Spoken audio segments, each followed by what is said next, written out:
कुछ इंटरव्यू 4-5 देने के बाद हमें पता चलता है कि ट्राई करना हमेशा, पॉजिटिव रहना हमेशा अच्छी बात है, लेकिन उसके साथ अगर हम रेडी, आप क्वेश्चंस को सुन नहीं रहे, आप बीच में, इंटरव्यू का रिजल्ट आपके हाथ में नहीं होता। तो दोस्तों, आज की इस वीडियो में हम डिस्कस करने वाले इंटरव्यू रिजेक्शन के बारे में। आप लोगों को पता होगा कि काफ़ी लोग इंटरव्यू में पास हो जाते हैं और काफ़ी लोग इंटरव्यू में फेल हो जाते हैं या रिजेक्ट हो जाते हैं। तो इसका क्या रीज़न है एक्चुअल में, ये मैं आपको मेरे एक्सपीरियंस से ही बताने वाला हूँ, क्योंकि काफ़ी इंटरव्यूज़ मैं भी देख चुका हूँ और आज के टाइम पे मैंने काफ़ी स्टूडेंट्स को ट्रेन किया है। उन्होंने काफ़ी सारे इंटरव्यूज़ दिए, तो उनके भी रिजेक्शन से मुझे पता चला कि क्या रीजंस थे कि वो पर्टिकुलर स्टूडेंट रिजेक्ट हो रहे थे, क्या इंप्रूवमेंट करने के बाद वही स्टूडेंट सेलेक्ट होने लगे बाद में। तो आज की वीडियो में डिटेल में डिस्कस करेंगे। तो देखो, सबसे पहला जो रीज़न होता है ना, वो होता है प्रॉब्लम सॉल्विंग स्किल। आपको ये समझने की ज़रूरत है कि आपने एक टाइम पे सॉफ्टवेयर तो सीख लिया, लेकिन उसको किस सिचुएशन में कैसे हैंडल करते हैं, कैसे काम करते हैं, उस पर वो नहीं पता चलता। लेट्स सपोज कि बहुत लोगों ने सॉफ्टवेयर सीख लिया है, ओके, वो सॉफ्टवेयर चलाना आता है, लेकिन जब भी सिनेरियो बेस्ड क्वेश्चन पूछे जाते हैं आपसे या प्रैक्टिकल क्वेश्चन पूछे जाते हैं तो आप आंसर नहीं कर पाते। एग्जाम्पल की मदद से बताऊं तो आपसे कोई फंक्शन पूछा गया, कैरेक्टर या न्यूमेरिक, तो आपने बता दिया, लेकिन उसी चीज़ को एक क्वेश्चन या सिनेरियो में पुट करके दिया गया आपको कि ये सिचुएशन है, इस सिचुएशन में आप कौन सा फंक्शन या क्या यूज करके कैसे इसे सॉल्व करोगे उस सिनेरियो में, ठीक है, तो आप आंसर नहीं कर पाते। तो इसके लिए आपको क्या करना है, आपको पहले ही दिन से इसका सॉल्यूशन ये है कि जब भी आप सॉफ्टवेयर सीख रहे हो, तो या तो आपने सॉफ्टवेयर सीख लिया है या तो आप सॉफ्टवेयर सीख रहे हो, दोनों ही केस में आप क्वेश्चन सॉल्व करना स्टार्ट कर दो। सिनेरियो बेस्ड क्वेश्चंस या तो प्रैक्टिकल क्वेश्चंस आप सॉल्व करना स्टार्ट कर दो। इससे क्या होगा, आपकी लॉजिकल थिंकिंग इंप्रूव होगी। आपको पता चलेगा कि इस चीज को प्रॉब्लम में कैसे सॉल्व करते हैं, ये जो फंक्शंस मैंने सीखे इसको कैसे हम इम्प्लीमेंट करते हैं। तो ये बहुत जरूरी है। इससे आप क्या होगा, तो इंटरव्यू में आपको जो भी सिनेरियो बेस्ड या प्रैक्टिकल क्वेश्चन पूछे जाएंगे तो आप आंसर कर पाओगे। मोस्टली कैंडिडेट जो होते हैं ना, वो नॉर्मल क्वेश्चन का आंसर कर देते हैं, बट सिनेरियो बेस्ड या टेक्निकल क्वेश्चन, प्रैक्टिकल क्वेश्चन जो होते हैं ना, उनका आंसर नहीं कर पाते। तो प्रैक्टिस करोगे, क्वेश्चन सॉल्व करोगे, तो ये प्रॉब्लम आपकी सॉल्व हो जाएगी। और अक्सर ये कैंडिडेट या कोई भी स्टूडेंट मोस्टली क्या करता है, मैंने खुद ने सीखा है, कुछ इंटरव्यू 4-5 देने के बाद हमें पता चलता है कि हमें इस चीज़ पे काम करना है, फिर हम स्टार्ट करते हैं। अगर ये चीज़ आप पहले खुद से स्टार्ट कर दोगे तो आपके लिए आसान हो जाएगा, क्वेश्चन सॉल्व करो। अब जो दूसरा मेजर रीजन होता है एक इंटरव्यू में कैंडिडेट को रिजेक्ट करने का, होता है टेक्निकल पार्ट। आज के टाइम पे क्योंकि आईटी का बूम चल रहा है, तो बहुत सारे कैंडिडेट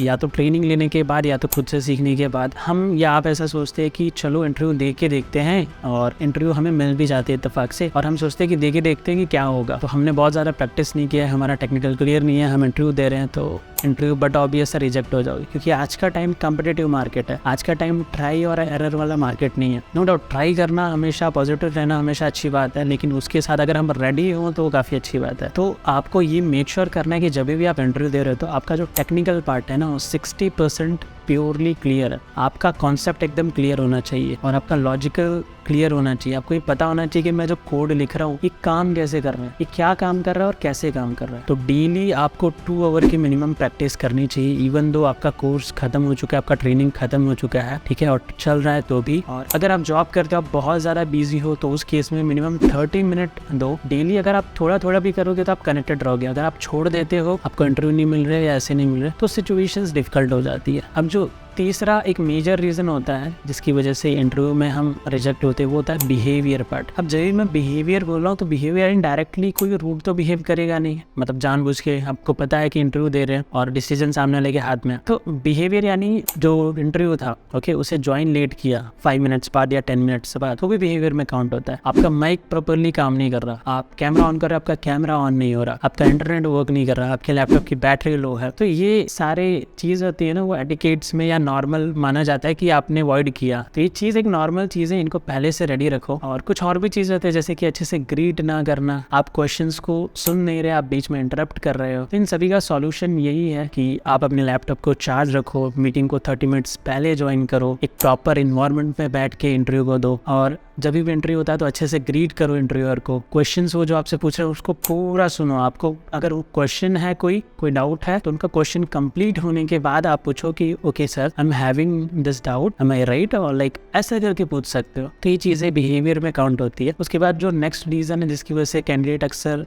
रिजेक्ट हो जाते हैं, होता है कॉन्फिडेंस वाला पार्ट, ठीक है। तो कॉन्फिडेंस में क्या होता है कि अक्सर लोगों का कॉन्फिडेंस है ना, अगर पहला इंटरव्यू है और पहली बार कोई चीज़ सीखी तो अक्सर हमारा कॉन्फिडेंस लो होता है। तो वो टोटली वैलिड है, कोई भी हो तो कॉन्फिडेंस लो होता है। तो मैं आपको मेरा एक एग्जाम्पल बताता हूँ। अगर आपका कॉन्फिडेंस लो फील होता है ना, तो मेरा एक इंटरव्यू था और उसमें इंटरव्यूअर ने, जो HR हेड थे, उन्होंने मुझे एक सिंपल सा क्वेश्चन पूछा कि आपकी इंग्लिश और कम्युनिकेशन लो है, तो आप मतलब कैसे डील करोगे। मैंने उन्हें सिंपली बोला इंग्लिश में ही that I have done my schooling and college in Gujarat Vadodara. तो मैंने बोला कि वहाँ पे हिंदी में ही बोला जाता था, we used to talk in Hindi and English in our college and schools and I didn't got much exposure okay and much environment there, but once I move to Bangalore there I got the opportunity to talk, I got the environment as well and I believe this will be improving in the upcoming days. No doubt आज भी मेरी English बहुत अच्छी नहीं है guys, okay. I don't believe कि मेरी English या किसी की भी इंग्लिश परफेक्ट होनी चाहिए, बट वहाँ पे मेरा क्या था, कॉन्फिडेंस था कि इवन दो मैं नहीं जानता था कि मैं जो आंसर करने वाला वो सही होगा कि नहीं, बट जो सिनेरियो था मैंने पुट किया, मैंने कॉन्फिडेंटली उस क्वेश्चन को आंसर किया और वहाँ पे मेरा कॉन्फिडेंस हाई था। तो हमेशा ध्यान में रखो, इंटरव्यू का रिजल्ट आपके हाथ में नहीं होता है, बट इंटरव्यू में बेस्ट देना, अपना कॉन्फिडेंस हाई रखना, वो आपके हाथ में होता है। सो बहुत बार आप रिजल्ट का फियर करके या ऐसा सोचते हो कि मतलब ये कोई बड़ी चीज है, ऐसा सोच के आप फियर में आ जाते हो। सो ऑलवेज लाइक आपका कॉन्फिडेंस हाई होना चाहिए। अब जो नेक्स्ट एक मेजर रीजन होता है इंटरव्यू में रिजेक्ट होने का, वो होता है एक्सप्लेनेशन पार्ट। अब एक्सप्लेन ना कर पाने के दो मेजर रीजन होते हैं। एक तो क्लियरिटी ना हो, ओके, मुझे नहीं पता कि मुझे क्या एक्सप्लेन करना है तो मैं कैसे करूंगा। दूसरा कि मुझे ये पता है कि मैं एक्सप्लेन मुझे क्या करना है, but I am unable to explain, मुझे एक्सप्लेन करना नहीं आता, I am unable to convey, मैं उन्हें समझा नहीं पा रहा, ओके। तो दोनों केस में क्या करना चाहिए, अगर आपको क्लियरिटी नहीं है,